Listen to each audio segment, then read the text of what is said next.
I think a lot of this comes from your colleges, your professors, what they're teaching these kids. Nothing against people with the purple hair and the green hair, but they're the people who are voting for Mamdani. They are. They have different agendas. But it's the truth. If I get backlash, I get backlash. But you know what? It's the truth. Trump's the president of the United States. He's not running for mayor. But every 15 words out of his mouth is Trump, Trump, Trump, Trump. Let me tell you something. Whatever you want to feel about this, as an American citizen, I sleep better at night knowing that crazy SOB is my commander-in-chief. And I got a son that's right now based in Korea who's a sergeant in the United States Army, and I've never felt more proud because his commander-in-chief is Donald Trump.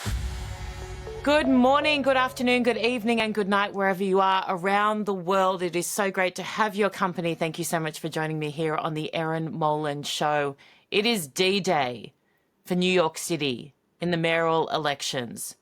Zohran Mamdani, will you be idiotic enough, stupid enough, self-loathing enough to put someone like him in? I hope to hell not. We've got a New York cop coming up who's going to talk about the fact that he reckons the force will walk if Mamdani comes in. I've also got right now with me Ari Ackerman, who is, social media activist seems like the most kind of pertinent title right now. He is a businessman, philanthropist, a New Yorker through and through. Ari, welcome to the Erin Molan Show, and thank you so much for giving up some of your time. Thank you for having me, Erin. This is an important day. I mean, this is it, as you just described. How can we elect a man he's really a communist? I wouldn't even call him a socialist. He's absolutely an anti-Semite. I mean, I'm sure you're going to ask me all these questions. I'm jumping the gun a little bit, but no, I love it. I love the enthusiasm. And you know why, Ari? Because this isn't just, I don't really agree with his politics, so I'm not really into him. I mean, you described it. Is this existential? Is this life or death? What is at stake here? I grew up in New York City. I am so proud to be a New Yorker. It's one of my little lines on Instagram, proud New Yorker. And this guy, I feel, will destroy New York City. This is the capitalist center of the world. We can't have a communist run this city. We can't have somebody who's saying freeze the rent, not understanding that doesn't work in New York City. I don't think he understands what a consumer price index means. I don't think he understands what inflation means. I don't think he understands basic economics and how this city is going to run. I would have loved someone to ask him this, to have sat down in and actually ask him really basic questions that, I mean, starting your own business, you would need to understand and know. I don't think he would have any clue. I was on a TV show. I asked that exact same thing. I'm like, I wish somebody asked him, what's a consumer price index? Please define what that means and how that will affect average New Yorkers when you're freezing rents and giving away free groceries and buses. It doesn't add up. The money's not there. It's mind-boggling. I wish they would have asked them. You're absolutely right. Because he would have been stumped, frankly, and he would have looked stupid. And maybe that would have convinced enough people to say, like, this guy's not qualified to be the mayor of New York City. You're on the streets, you're talking to New Yorkers every single day. What are the people who are voting for him using to justify the act? Well, I'm not on that side, so anything they say is not a justification to me. But, people like the smile, right? They like the youth. They like the fresh approach. They like getting free stuff. They don't really understand that free stuff doesn't work. But a lot of people, unfortunately, who are voting for him believe that can work. And so it's a very easy sell when you lie, when you create these narratives that are totally unrealistic about how you can run a city, and then you sell it to people just with that smile, and frankly, he is charismatic. I mean, we have to face that fact. He's got the style, but with style, you also need substance and facts. And that's where he's completely lacking. The style, but without the substance. My mom had a great expression about that. I love that. Yeah. I love that. And you're so right in that you can make all these promises. You can lie through your teeth and get in. And once you get in, people might wake up and realize, oh, wait a minute, how is he going to deliver any of these? Right. He hasn't delivered any, but it's too late by then. Well, it's too late. And then you're stuck with them for 4 years, and the capacity, it's not just the 4 years isn't just the problem of the socialist communist policies that he'll bring to the table. The damage will last well beyond his tenure. 20 years, whatever it takes. I mean, businesses will leave Manhattan and that's it. They'll find other places to go. I'm part of a baseball team in Miami. It's not a bad option, right? And so for a business to move down there with Florida no state tax and beautiful weather and a great baseball team, it's a nice option for a lot of these businesses if Manhattan isn't business friendly anymore, which it doesn't look like it will be under Mamdani. I was in both of those cities last week. I'm in Sydney now, but I was in Miami and I was in New York City. And I've got to say, the water in Miami was warm. It was beautiful. But look, I mean, not everyone's going to have that option to escape. From a safety perspective, you look at some of the things he said about police and some of the things that, the ideology that he seems to subscribe to and the things that he refuses to condemn and the kind of chants that he supports or that he won't outright say, I disagree with. What happens to a society when their leader doesn't set a tone of, we don't tolerate anti-Semitism, we don't tolerate hate? He seems to not only tolerate all of those things, but be a large part of promoting them. It's his platform. Globalize the Intifada, which is a code for kill Jews, is literally part of his platform. He doesn't condemn it. He didn't say he wouldn't go to a Hamas rally if there was one in Manhattan. How does New York City, the largest Jewish population in the country, second largest to Israel, even think about electing a mayor who won't condemn globalized Intifada, who would go to a Hamas rally, who says he would arrest the prime minister of Israel if he stepped foot in Manhattan? He doesn't even have the authority to do that. But by saying it, he uses it as part of his platform, his sell pitch to people that think this is the person they should be voting for. And that's, frankly, as a Jewish New Yorker, as a very loud and proud Jewish New Yorker who does a lot on Instagram and is very outspoken, I'll just be honest, it's scary. It's not something that, I don't even know how to, what's going to happen on Wednesday if this guy's the mayor? Is our personal security at risk? Is my children's personal security at risk? I think the answer is yes, and it's very, very concerning. As you say, words matter. And if you're at the top of if you're a mayor of a city with the largest Jewish population, you have to protect that Jewish population, and he has done zero to make us feel safe in that regard.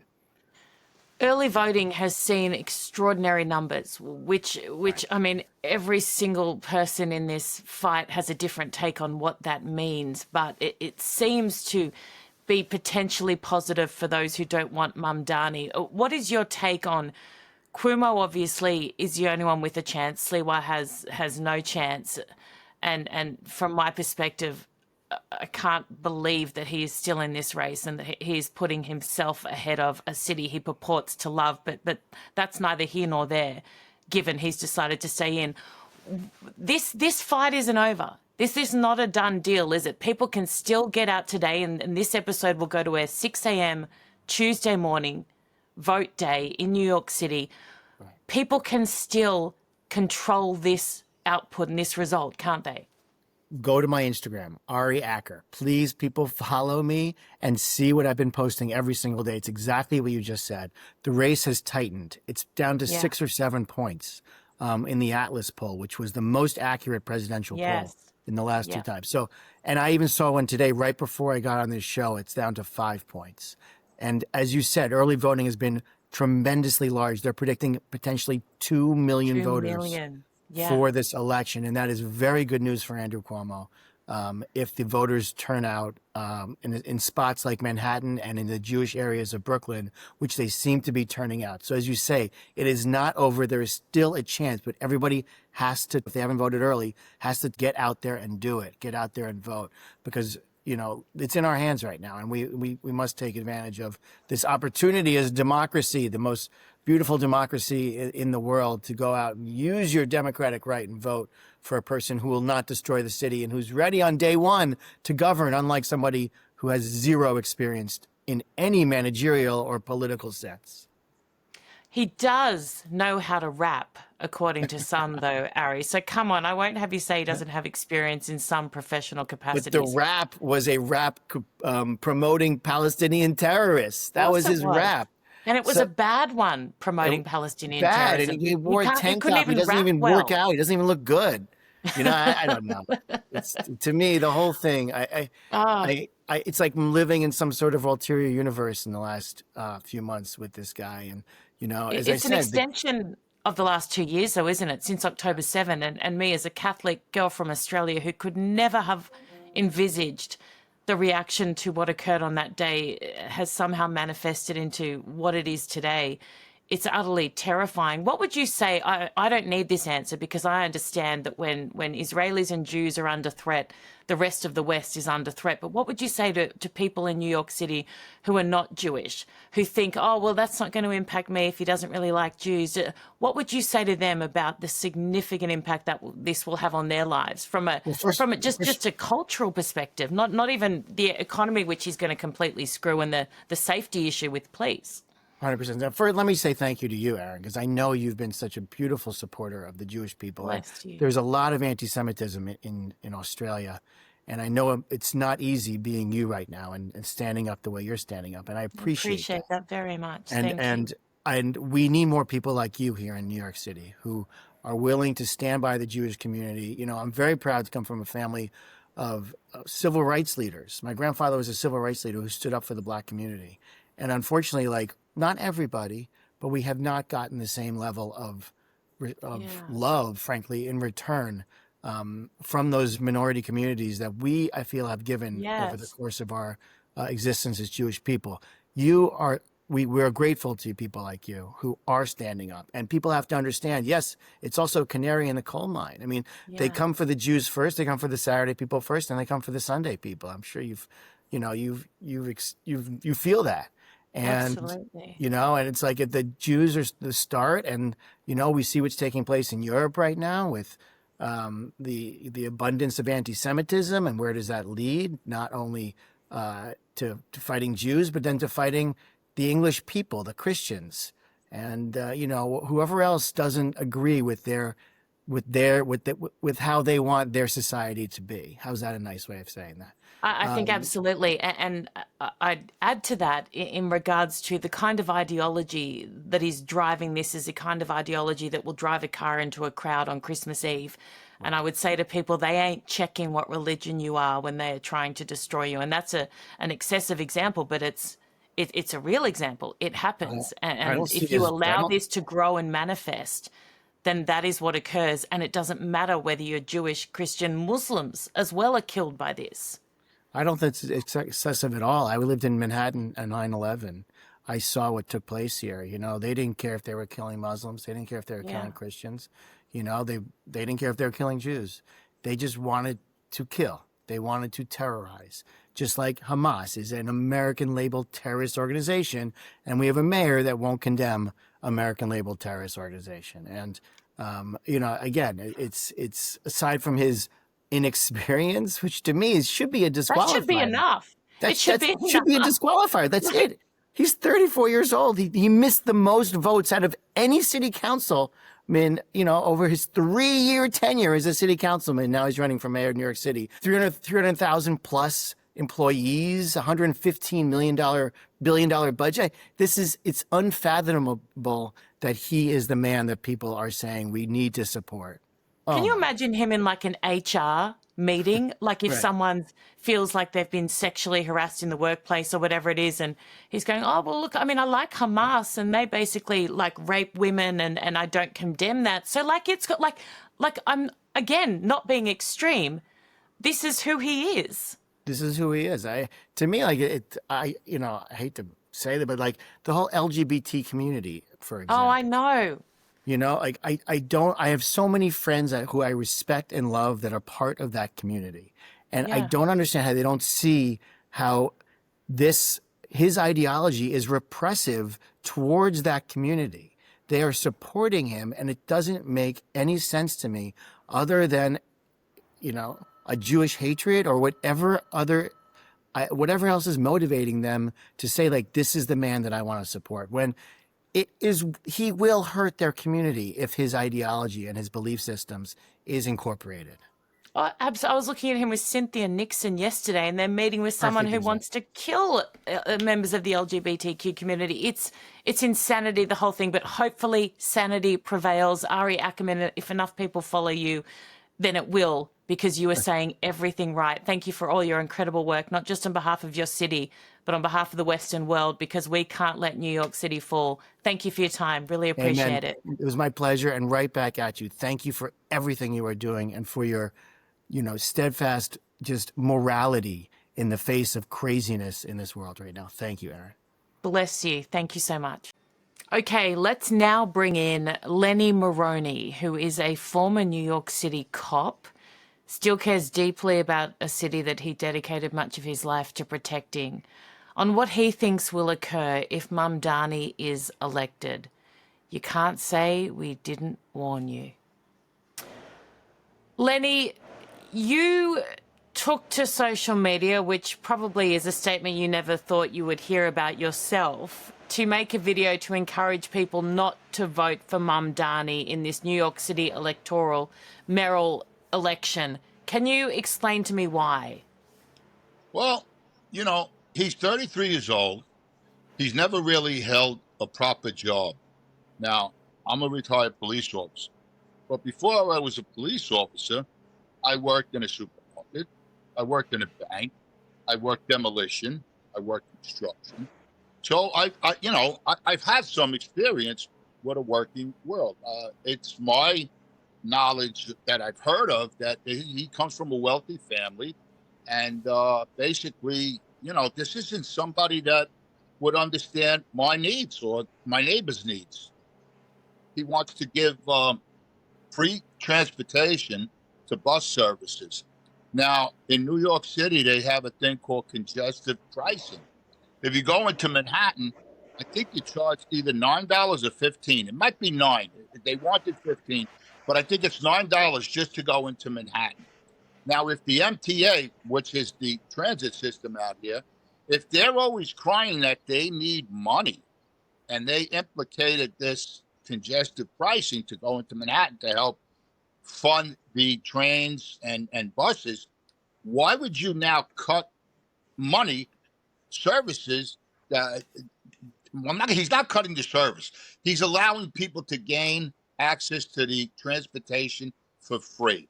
Doesn't make sense. And I don't think the mayor has the ability to do that. I think that's from statewide. It's the governor. So he's making a lot of broken promises. There's a pretty, I'll put the word termly, wild precinct in Brooklyn, New York. That's the police station. It's the 73rd precinct. Is it considered a high crime area? Yeah, I would think so. They now, under Mayor Adams, have a program where now I think it's only on the weekends. Where they don't want police officers going into this certain boxed sector unless it's shots fired, somebody stabbed, or gunfire. They want basically the neighborhood patrol to handle this. That's insane. And he's for the cashless bail. So, you're a nice looking woman. You're walking down the street. I come up from behind you. I hit you over the head, rob you.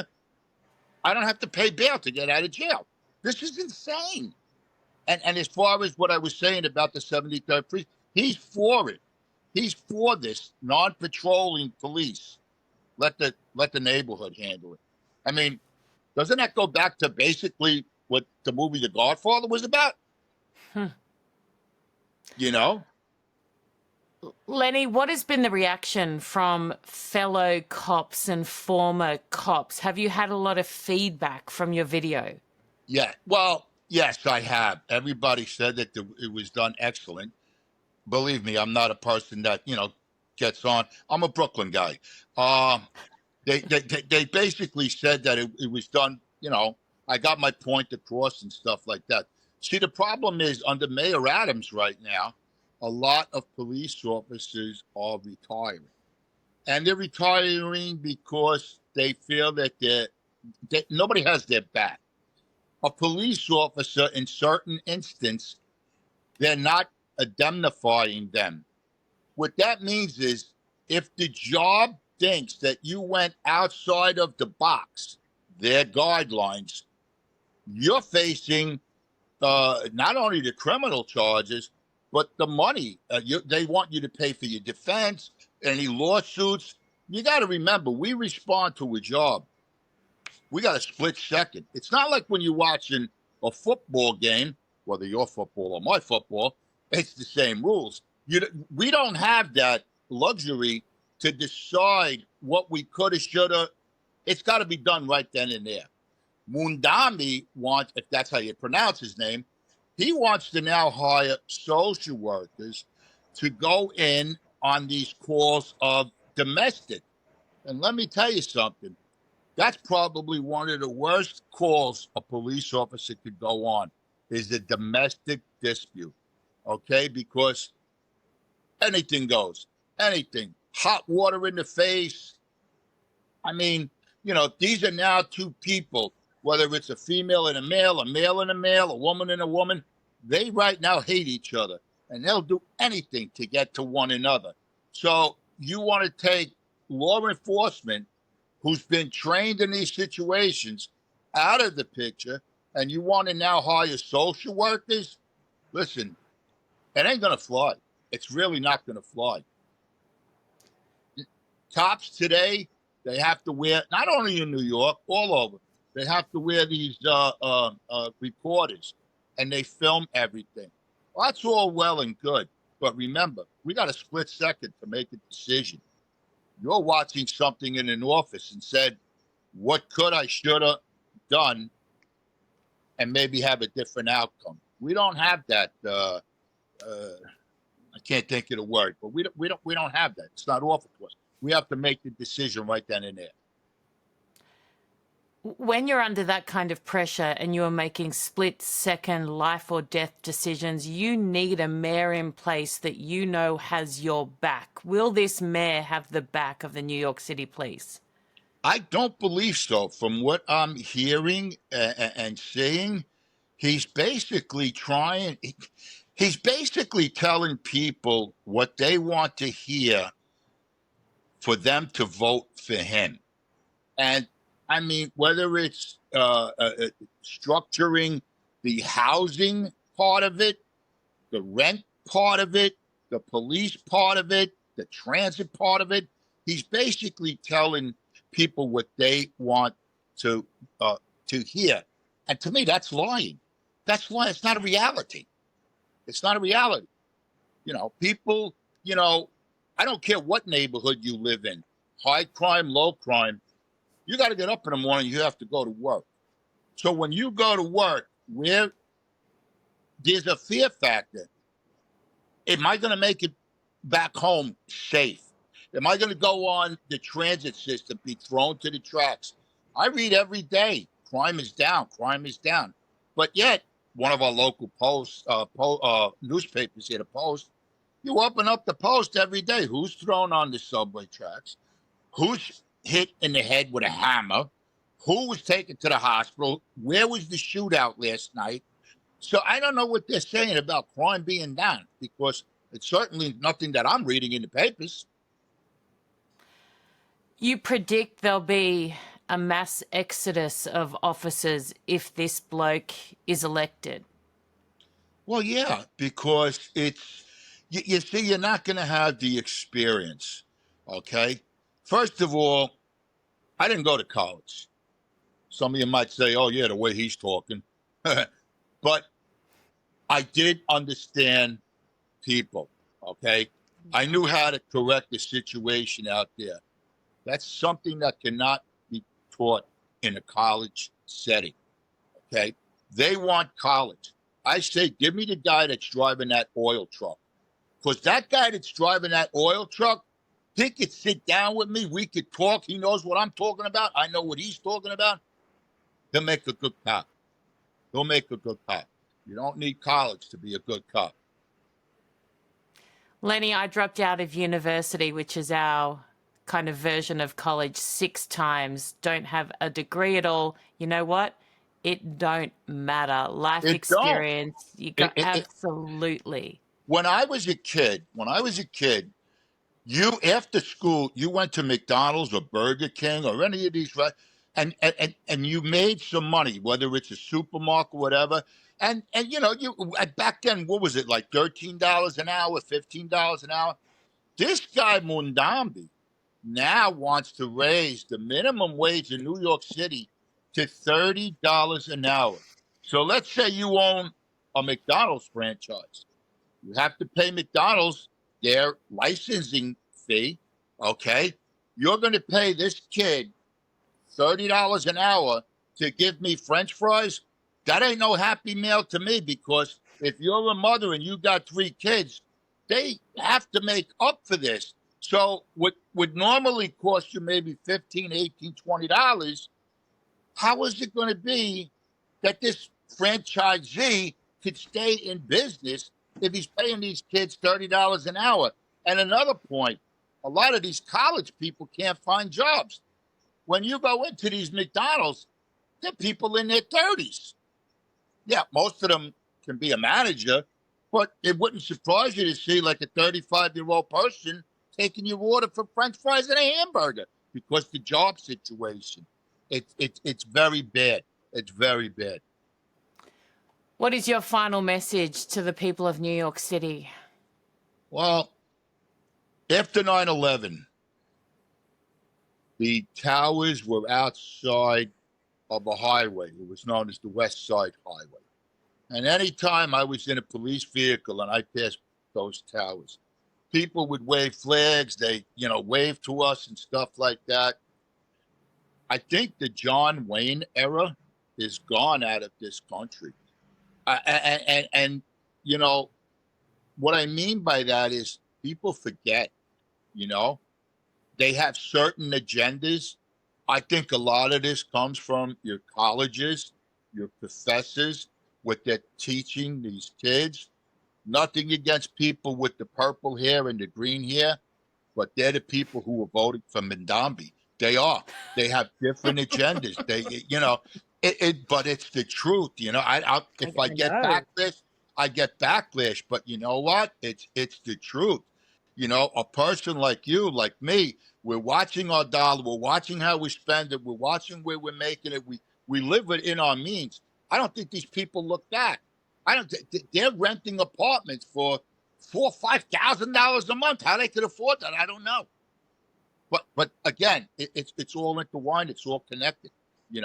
So to have a New York City cop go out there, sit in a patrol car, have somebody egg him on, record him, bait him, and the cop can't do nothing.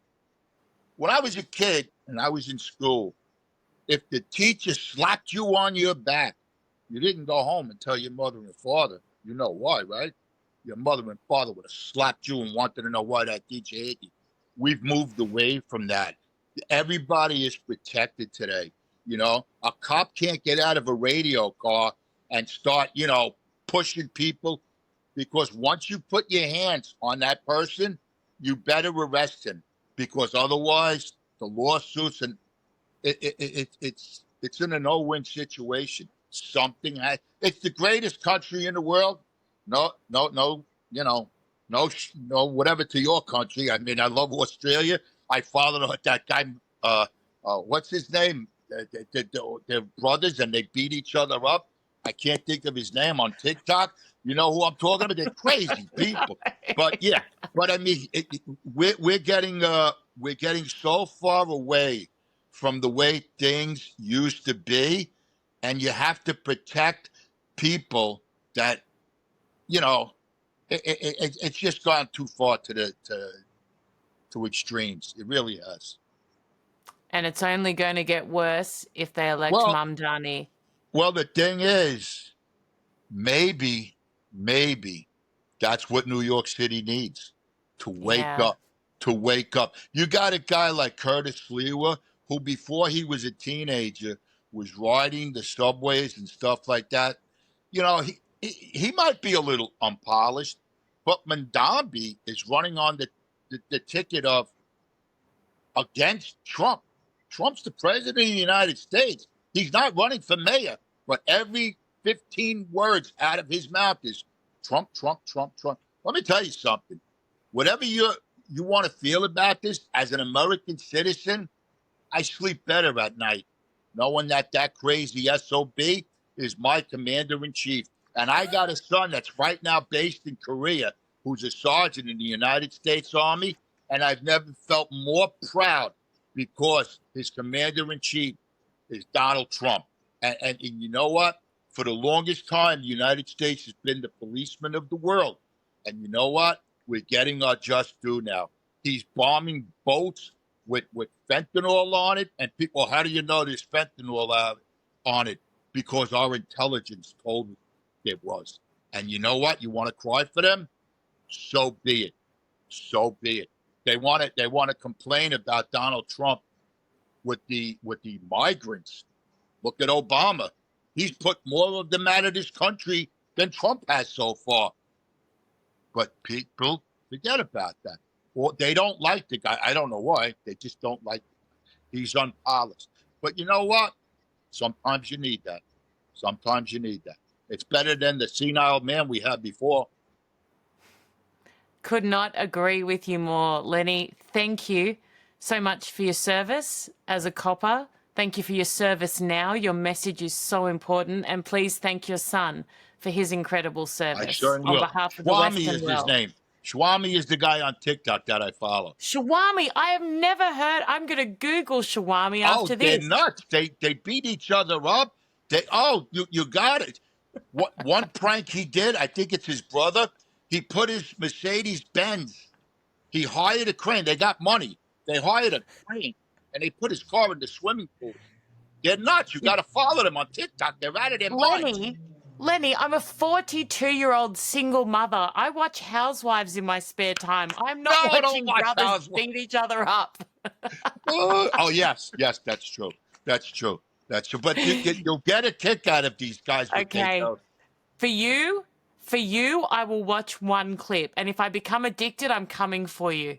I'm coming for you. You might. They're very good. I know they're in Australia.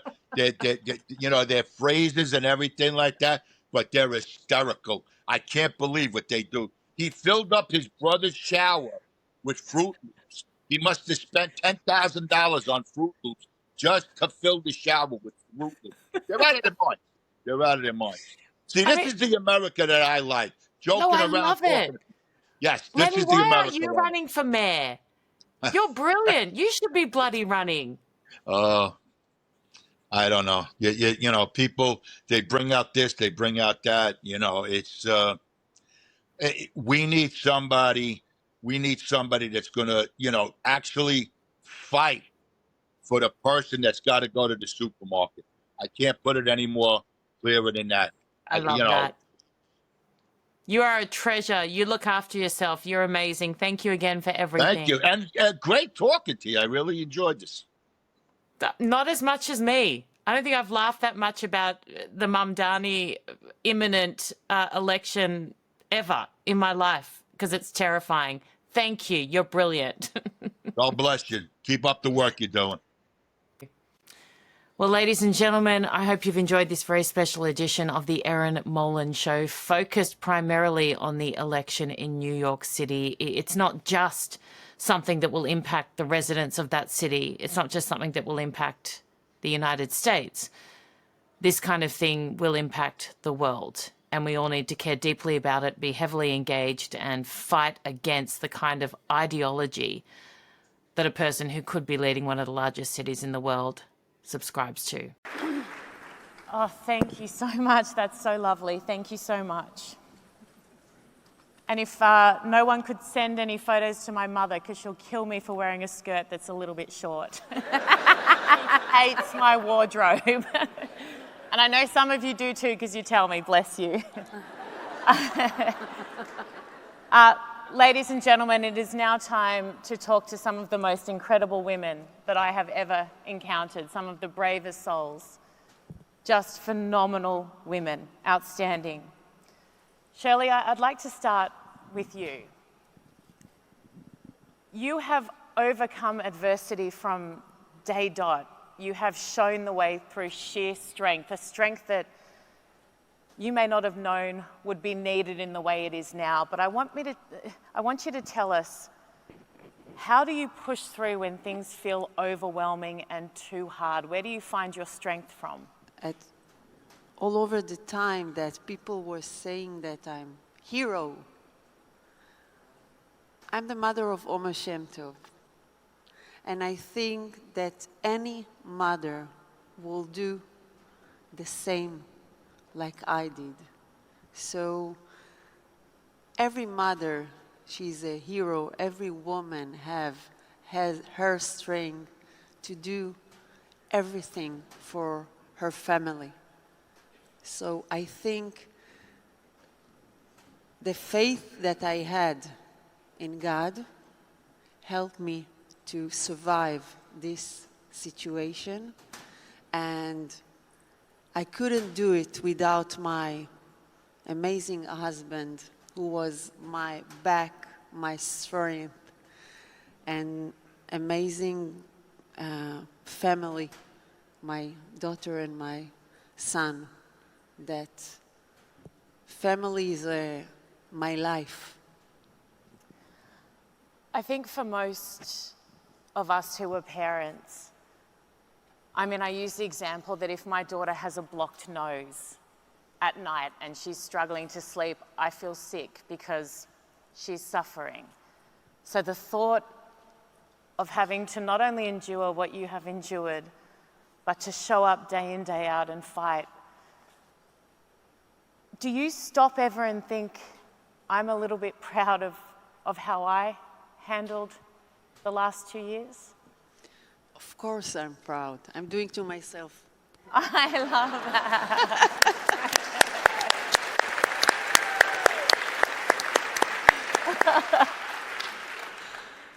But I would say, you know, sometimes I try to say to people, you cannot understand what we've gone through. But there is a one thing that parents don't forget, that their child is getting lost. And then it was like 5 minutes that you are in panic, you are looking all over, your heart is beating, and it's only 5 minutes. And we were in the hard situation 505 days. And you don't have a choice. You're in a survival mode that every second it's dead or alive. And I think that for me, I couldn't control Omer's situation, but I needed to something that it's in my control. Yeah. And for me to create, for me, I believe in positive thinking, create positive reality. Wow. So from October 8th, I decided that Omer is coming back home. I decided not to arrange his room because he will come back home and arrange his room by himself. And every day I was talking with him and I was telling him that I know that he's strong, I know that he has faith, and we are doing everything to bring him back home. And for me, I waited 505 days, but every day I was feeling and seeing the day that he will come back home. And I felt it in all over my body, the day that he will come back home. And thank God, you know, it's pure happiness to see him, to hug him, and every morning for us is to go to his room and to see that he is there So I believe that positive thinking is what, for me, it was all over the 505 days, helped me to stay strong, because in my heart I believed that Omer is coming back home. And he did. Yay! And he did it.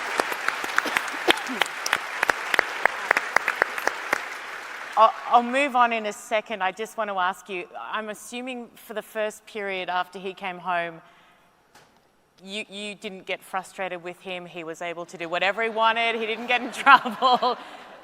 So how long did it take for you to be like, Omar?